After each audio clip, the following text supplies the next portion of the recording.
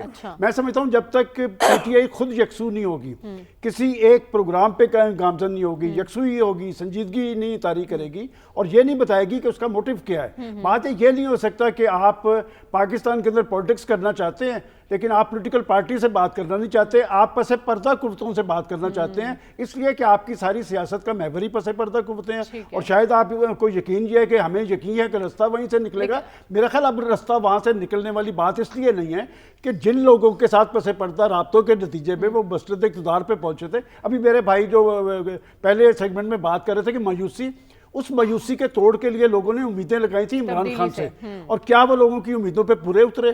کیا انہوں نے لوگوں کو ریلیف فراہم کیا؟ کیا انصاف ہو گیا؟ کیا آئین اور قانون کی بالادستی قائم ہو گئی؟ زیادہ مایوسی پیدا ہوئی ہے۔ تو میں سمجھتا ہوں جب تک پی ٹی آئی خود یکسو نہیں ہوگی کہ اس کا ٹارگٹ کیا ہے، کوئی نہ تحریک بن سکے گی نہ چل سکے گی۔ ٹھیک ہے، اور آپ کہہ رہے ہیں اس ساری ایکٹیویٹی سے حکومت کے لیے بھی کوئی پریشانی کی بات نہیں ہے۔ ڈاکٹر صاحب ایسا ہی ہے، حکومت پہ کوئی پریشر بھی نہیں ہے ابھی تک؟ نہیں، حکومت پہ پریشر تو بہت سا اس کا اپنا پریشر ہوتا ہے، لیکن اس وقت جو ہے نا آپ بہت آگے جا رہے ہیں۔ ابھی تو ان کی اگر کانفرنس ہونی ہے، جو اگر ہوتی ہے تو اس میں تو ایشو آئیڈینٹیفیکیشن ہوگی، اور اس کے بعد کوئی تحریک کا سوچا جا سکتا ہے۔ اور جب ایشو آئیڈینٹیفیکیشن ہوتی ہے تو ایشو وہ ہوتے ہیں جو سب کے لیے مشترک ہوتے ہیں۔ چاہے پی ٹی آئی اس وقت اپوزیشن میں سب سے بڑی پارٹی ہے، لیکن یہ نہیں ہے کہ صرف پی ٹی آئی کا ایجنڈے پہ وہ اکٹھے ہوں گے، مشترکہ ایجنڈے پہ اکٹھے ہوں گے۔ اچھا، مولانا کے وفد کا شرکت کرنا یہ بھی پریشان کن دیکھیں نہیں، اس وقت آپ کو میرا خیال ہے کہ یہ آپ اوور پلے کر رہے ہیں ان چیزوں کو۔ آپ یہ دکھانا چاہتے ہیں کہ اپوزیشن جو ہے وہ بڑی ایکٹیو ہے، بڑی کچھ کر رہی ہے اور کچھ ہونے والا ہے۔ ہاں، اب فی الحال کچھ نہیں ہونے والا، اچھا، کیونکہ جو ہے اس ہونے کے ابھی آثار نہیں ہیں۔ اس وقت حکومت کے لیے صرف پریشانی تو یہی ہوتی ہے نا کہ زیادہ ایکٹیویٹی ہو تو پھر ان کو ڈیل کرنا پڑتا ہے، اور اس کے لیے جو وہ طریقہ کار اختیار کرتے ہیں اس سے پھر معاملات بگڑنے کا بھی اندیشہ ہوتا ہے۔ دوسرا یہ ہے کہ جب تک اسٹیبلشمنٹ کی انہیں سپورٹ حاصل ہے اس وقت تو ان کو اتنی پریشانی نہیں ہے۔ وہ تو ہوتا یہ ہے کہ جب معاملات وہاں بگڑنے شروع ہو جائیں تب سچویشن جو ہے مشکلات کا شکار ہو جاتی ہے۔ تو فی الحال تو یہ ہے کہ اپوزیشن ایشوز کو آئیڈینٹیفائی کرے گی، اس کے بعد پھر دیکھیں گے کہ کوئی تحریک چل سکتی ہے کہ نہیں چل سکتی۔ اس میں بہت سے مراحل ہوتے ہیں۔ آپ دیکھیں نا، پاکستان میں جو تحریکیں تھیں، ایوب کے خلاف تھی، بھٹو کے خلاف تھی، یا ایم آر ڈی کی تحریکیں تھیں، ذرا ان کو اسٹڈی کر کے دیکھیں نا وہ تحریکیں کس طرح چلیں، کس طرح آہستہ آہستہ آگے بڑھیں۔ ایوب کے خلاف موومنٹ جو نومبر 1968 کے اندر پہلا واقعہ ہوا، اور اس کے بعد کہیں جا کے فروری مارچ میں اس نے موومنٹ نے صحیح معنوں میں جا کے ٹیک آف کیا۔ تو وہ ایشوز اس وقت نہیں ہیں ابھی۔ تو ایشوز ایک بار اگر اکٹھے ہو گئے اور اس کے بعد پھر حکومت کو صرف پریشانی یہ ہوتی ہے کہ چونکہ ان کے جو بنیاد ہے فروری 2024 کا جو الیکشن، کیونکہ اس کے ابھی ڈسپیوٹ موجود ہیں، اس کی لیجیٹیمیسی کوسچن ہوتی ہے، اگر آپ ریکارڈ پہ اس کو دیکھیں تو اس کی وجہ سے ان کے لیے تھوڑی بہت پریشانی ہے۔ لیکن فی الحال حکومت کو خطرہ نہیں ہے کہ حکومت کوئی گر جائے گی یا حکومت کو کوئی نقصان ہوگا۔ باقی آئندہ کا کچھ نہیں کہہ سکتے۔ میں تو پاکستان کے بارے میں کہتا ہوں کہ پاکستان کی سب سے بڑی سیاست کی کمزوری یہ ہے کہ ہم یہ پریڈکٹ نہیں کر سکتے کہ 3 مہینے کے بعد اس ملک میں کیا ہوگا۔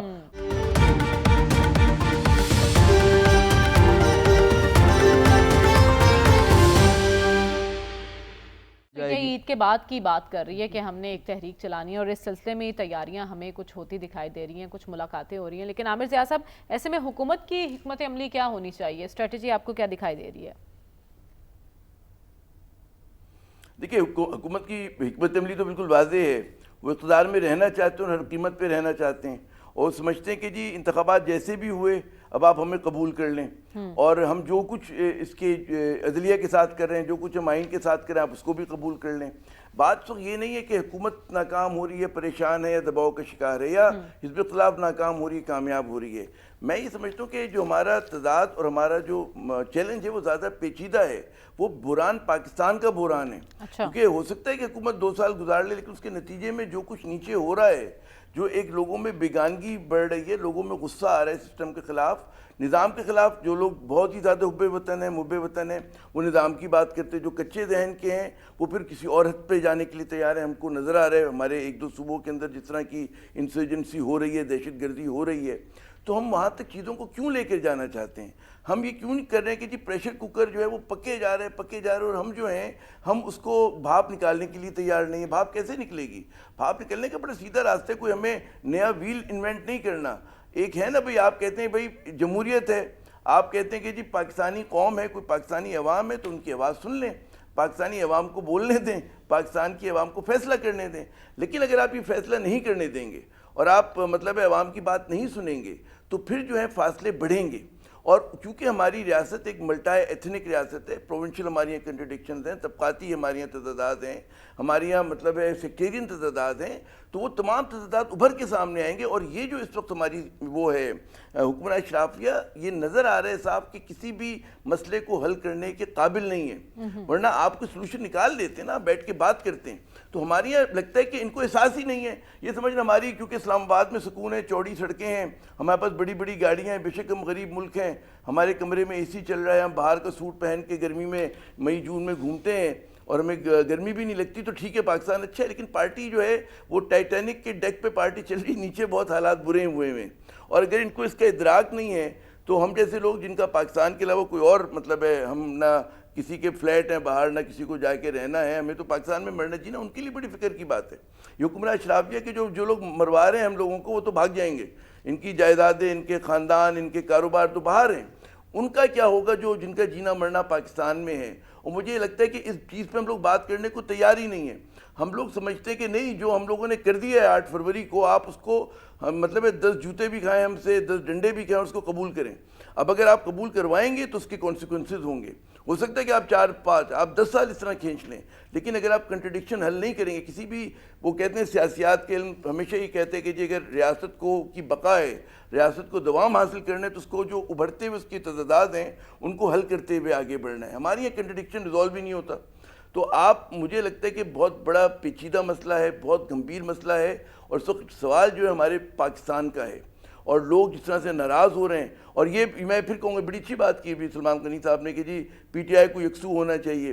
دیکھیں اس وقت حکومت، میجورٹی کہہ رہی ہے حکومت سے ناراضگی ہے، مگر کل کو لوگوں کا غصہ مسپلیس ہو کے وہ کہیں گے جی ہماری اسٹیبلشمنٹ سے کے خلاف، جیسے بھی آپ دیکھ رہے ہیں ٹی ٹی پی لڑ رہی ہے. لیکن ہم نے جب کل پروگرام کیا تھا، جب جلسے کر رہے تھے وزیر اعظم صاحب اور مریم نواز صاحبہ نے بھی کیا، وہاں ہمیں ایک بھرپور کراؤڈ دکھائی دیا. اور 1 سال کی کارکردگی کو جس طرح سے بیان کیا جا رہا ہے، آپ تو بہت مایوس دکھائی دے رہے ہیں عامر ضیاء صاحب، لیکن وزیر اعظم صاحب تو بڑی امیدیں کل دلا رہے تھے کہ بھارت کو بھی پیچھے چھوڑ دوں گا اور میرا نام بدل دینا. کل بھی آپ نے یہ سوال کیا تھا، میں نے جواب دیا تھا. بات یہ کہ آپ اشاریے دیکھیں نا، میں پھر دہرا دیتا ہوں، 38% بچے سٹینڈرڈ ہیں، 78% آپ کے یہاں جو ہے وہ لٹریسی کی اور اس کی لرننگ کی پاورٹی ہے. آپ پانی کا، پینے کا صاف پانی نہیں دے رہے ہیں. آپ کیا بات کریں؟ آپ کو اگر لیڈر کا سب سے بڑی کیا اس کی نشانی ہوتی ہے کہ سب سے پہلے وہ بتاتے ہیں کہ اس ملک کو مسئلہ کیا ہے، پھر وہ اس مسئلے کا حل بتاتا ہے. بالکل، ہمارا تو مسئلہ ہی یہ ہے کہ ہم ملک کے مسئلے ڈسکس نہیں کرنا چاہتے ہیں، خواہ وہ اپوزیشن ہو. اپوزیشن اگر مل کے بیٹھ رہی ہے تو وہ بھی ملک کے مسئلے پر تو مل کر نہیں بیٹھ رہی، وہ تو ایک تحریک چلانا چاہتی ہے حکومت کے خلاف. وقت کم ہے، میں دوبارہ آپ کے پاس آؤں گی، مجھے آگے بڑھنے دیجیے. مجھے آگے بڑھنے دیجیے. رسول بخش رئیس صاحب، ہم اسٹریٹجی پر بات کر رہے ہیں حکومت کی. کیا حکومت کو پریشان ہونے کی ضرورت ہے؟ پریشر میں دکھائی دے گی آپ کو حکومت اس کانفرنس کے بعد؟ میرا خیال یہ ہے کہ حکومت کو اس وقت کوئی پریشانی نہیں ہے. اچھا. اور حکومت جس طرح سے اچھے کام کر رہی ہے اس طرح سے کرتی رہے گی. اور میاں صاحب پہلے بھی کئی دفعہ بات کر چکے ہیں کہ میرا نام بدل دینا. ہم کبھی نام ان کا نہیں بدلیں گے، ملک میں کچھ بھی ہو جائے. یہ میاں محمد نواز شریف کے بعد شہباز شریف رہیں گے اور ہمارے معتبر ہی رہیں گے. دیکھیں اس وقت اگر آپ یہ چاہتے ہیں کہ جو